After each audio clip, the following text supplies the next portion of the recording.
ಇವತ್ತು ನಡೆದಂತಹ ಮೊರಾರ್ಜಿ ಪ್ರಶ್ನೆ ಪತ್ರಿಕೆಯ ಗಣಿತ ವಿಷಯದ ಬಗ್ಗೆ ಕೊಟ್ಟಂಥ ಪ್ರಶ್ನೆಗಳಿಗೆ ಉತ್ತರಗಳನ್ನು ನೋಡೋಣ. ಈ ಒಂದು ಪ್ರಶ್ನೆ ಪತ್ರಿಕೆಯ ವರ್ಷನ್ ಕೋಡ್ D1 ಆಗಿದೆ. 41ನೆಯ ಪ್ರಶ್ನೆ, ಒಬ್ಬ ವ್ಯಾಪಾರಿಯ ವಾರ್ಷಿಕ ಆದಾಯವು 14,400 ಆದರೆ ಅವನ ಒಂದು ತಿಂಗಳ ಆದಾಯವನ್ನು ಕಂಡುಹಿಡಿಯಿರಿ. ಉತ್ತರ ಸರಿಯಾದ ಆಯ್ಕೆ 2, 1,200.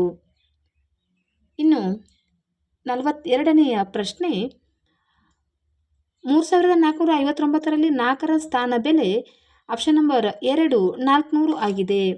ಇನ್ನು 43ನೆಯ ಪ್ರಶ್ನೆ, 2 × 1,000 + 500 × 100 + 3 × 1 ಇದರ ಸಾಮಾನ್ಯ ರೂಪ ಬರೆಯಿರಿ. ಆಪ್ಷನ್ ನಂಬರ್ 4 2,503 ಆಗಿದೆ. ಇನ್ನು ಸಂಕಲನ ಮಾಡಿರಿ. 2 ಗಂಟೆ 50 ನಿಮಿಷ ಮತ್ತು 3 ಗಂಟೆ 40 ನಿಮಿಷಗಳು. ಇದರ ಸರಿಯಾದ ಉತ್ತರ 6 ಗಂಟೆ 30 ನಿಮಿಷ. 45ನೆಯ ಪ್ರಶ್ನೆ, ಆಯತಗಣದ ಜಾಲಾಕೃತಿಯು ಆಪ್ಷನ್ ನಂಬರ್ A1 ಆಗಿದೆ. ಇನ್ನು 46ನೆಯ ಪ್ರಶ್ನೆ, ಕೆಳಗಿನ ಸಂಖ್ಯೆಗಳನ್ನು ಇಳಿಕೆ ಕ್ರಮದಲ್ಲಿ ಬರೆಯಿರಿ. ಸರಿಯಾದ ಆಯ್ಕೆ 1. 47ನೇ ಪ್ರಶ್ನೆ, ಎಲ್ಲ ಸಂಖ್ಯೆಗಳ ಅಪವರ್ತನ ಸಂಖ್ಯೆ ಯಾವುದು? ಸರಿಯಾದ ಆಯ್ಕೆ 1. ಇನ್ನು 48ನೇ ಪ್ರಶ್ನೆ, ತಂದೆಯೊಡನೆ ರಮಾಳು ಒಂದು ಅಂಗಡಿಗೆ ಹೋಗುತ್ತಾಳೆ. ಅಲ್ಲಿ ಅವಳು 3 ಸೋಪುಗಳನ್ನು ಕೊಳ್ಳುತ್ತಾಳೆ. ಪ್ರತಿ ಸೋಪಿನ ಬೆಲೆ 18 ರು ಆದರೆ ರಮಾಳು ಅಂಗಡಿಯವನಿಗೆ ಎಷ್ಟು ಹಣವನ್ನು ಕೊಡಬೇಕು? ಸರಿಯಾದ ಆಯ್ಕೆ 54. ಅಂದರೆ ಆಯ್ಕೆ ನಂಬರ್ 3 ಉತ್ತರ 54 ಆಗಿದೆ. 49ನೇ ಪ್ರಶ್ನೆ, ಈ ಕೆಳಗಿನವುಗಳಲ್ಲಿ ಯಾವುದರ ಪ್ರತಿಬಿಂಬ ಮೂಲ ಪದದಂತೆ ಇರುವುದಿಲ್ಲ? ಸರಿಯಾದ ಆಯ್ಕೆ 2 ದ್ಯಾಟ್.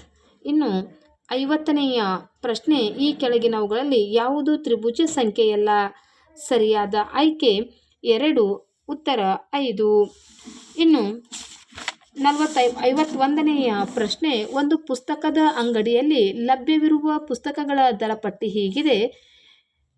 ರವಿ ಪುಸ್ತಕದ ಅಂಗಡಿಯಿಂದ ಈ 3 ಪುಸ್ತಕಗಳನ್ನು ಕೊಳ್ಳುತ್ತಾನೆ. ಅವನು ಅಂಗಡಿಯವನಿಗೆ ನೀಡಬೇಕಾದ ಹಣವೆಷ್ಟು?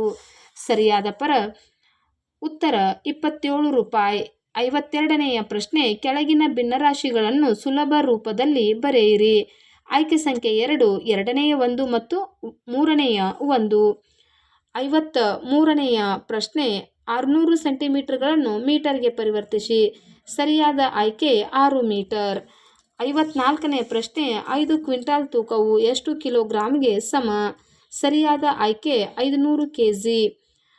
55ನೇ ಪ್ರಶ್ನೆ, 6,457ರಲ್ಲಿ 4ರ ಸ್ಥಾನ ಬೆಲೆ ಮತ್ತು ಮುಖ ಬೆಲೆಯ ವ್ಯತ್ಯಾಸ ಎಷ್ಟು? ಸರಿಯಾದ ಆಯ್ಕೆ 1, 396.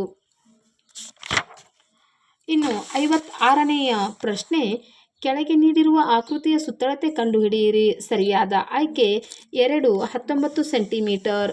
ಇನ್ನು 59, 12,056ನ್ನು 12ರಿಂದ ಭಾಗಿಸಿದಾಗ ಬರುವ ಭಾಗಲಬ್ಧವು 1,004 ಮತ್ತು ಶೇಷ 8 ಆಗಿರುತ್ತದೆ. ಆಪ್ಷನ್ ನಂಬರ್ 1 ಸರಿಯಾದ ಉತ್ತರ. 58ನೆಯ ಪ್ರಶ್ನೆ, ವೃತ್ತದ ಮೇಲಿನ ಬಿಂದು ಮತ್ತು ವೃತ್ತ ಕೇಂದ್ರಕ್ಕಿರುವ ದೂರವನ್ನು ಡ್ಯಾಶ್ ಎಂದು ಕರೆಯುತ್ತಾರೆ. ಸರಿಯಾದ ಉತ್ತರ ತ್ರಿಜ್ಯ. ಇನ್ನು 59ನೆಯ ಪ್ರಶ್ನೆ, ಕೆಳಗಿನ ಆಯ್ಕೆಗಳಲ್ಲಿ ಯಾವುದು ಲಘುಕೋನವಾಗಿದೆ? ಸರಿಯಾದ ಉತ್ತರ 1, 80 ಡಿಗ್ರಿ. ಇನ್ನು 60ನೆಯ ಪ್ರಶ್ನೆ, 100ನೇ 5 ಇದರ ದಶಮಾಂಶ ರೂಪ. ಆಯ್ಕೆ ಸಂಖ್ಯೆ 1 0.005 ಇದಕ್ಕೆ ಸರಿಯಾದ ಉತ್ತರವಾಗಿದೆ.